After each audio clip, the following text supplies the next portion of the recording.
जब हनुमान जी की शक्तियों को जामवंत जी याद दिला रहे हैं, उनको जोश दिला रहे हैं, अपनी ताकत बल का जो है उनको बता रहे हैं, तो हनुमान जी ने एक समुद्र के किनारे एक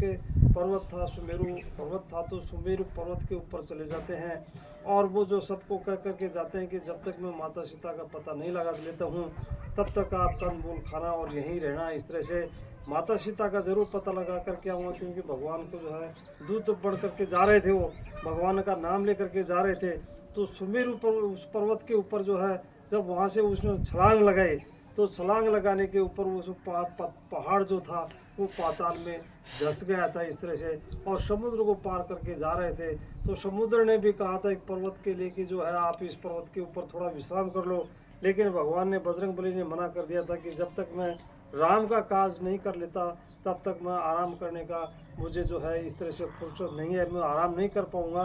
भगवान का जो काम करने के लिए समुद्र में चले जाते हैं, तो देवताओं ने उधर से एक सुरसा नाम के एक स्त्री को जो भेजा था, सर्पों की माता जो थी उसको भेजा था कि जो है जा कर के पता लगाओ कि हनुमान जी में कितना बल है, कितनी बुद्धि है। तो उसने उसके उसमें मुँह अपराध फैलाया, उसने 4 योजना का किया, इस तरह से बहुत बड़ा मुँह कर लिया। तो बड़ा मुँह कर लिया तो उससे भी जो हनुमान जी उसका दोगुना रूप बना लेते, क्योंकि हनुमान जी के पास में तो शक्ति थी वो कि बड़ा रूप भी करना जानते थे और छोटा रूप भी बना सकते थे वो। तो इस तरह से छोटा रूप बना करके छोटे बन गए, और जो उसने ज़्यादा मुंह खोला तो जो है उसमें उसके मुंह में जा कर के चले गए। तो माता को कहा कि जो माता मुंह में जा कर के अब खा लो। पहले तो उसने कहा था कि भाई जो है मैं वापस जा कर के आ जाता हूँ राम का काम करके और तब खा लेना, लेकिन जो है वो नहीं मानी। तो इस तरह से मुंह में जा कर के भगवान जो है बजरंगबली वापस आ जाते हैं। तो सुरसा ने पहचान लिया था, उनकी बुद्धि का बल का जो है उनका पता लगा लिया था। और जो जब जाते हैं वो आगे चले जाते हैं, तो आगे लंका में जाते हैं, तो लंका के में लंकिनी जो एक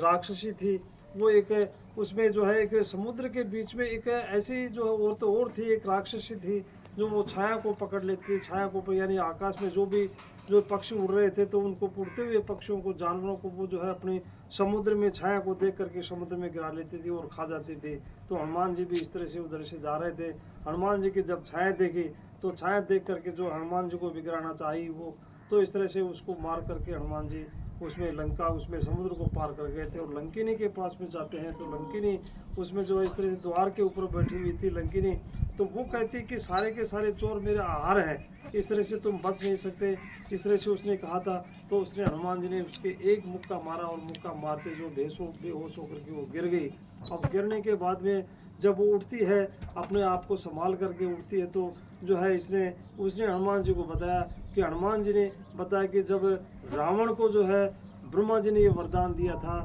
तो उस समय मैंने जो है मेरे को भी ये बात कही थी कि जब राक्षसों का विनाश तब होगा जब कोई बंदर तुम्हें जो है मूर्छित कर दे। तो इस तरह से मेरा आज जो है आपने जो है मुझे जो है राम का दूत बन करके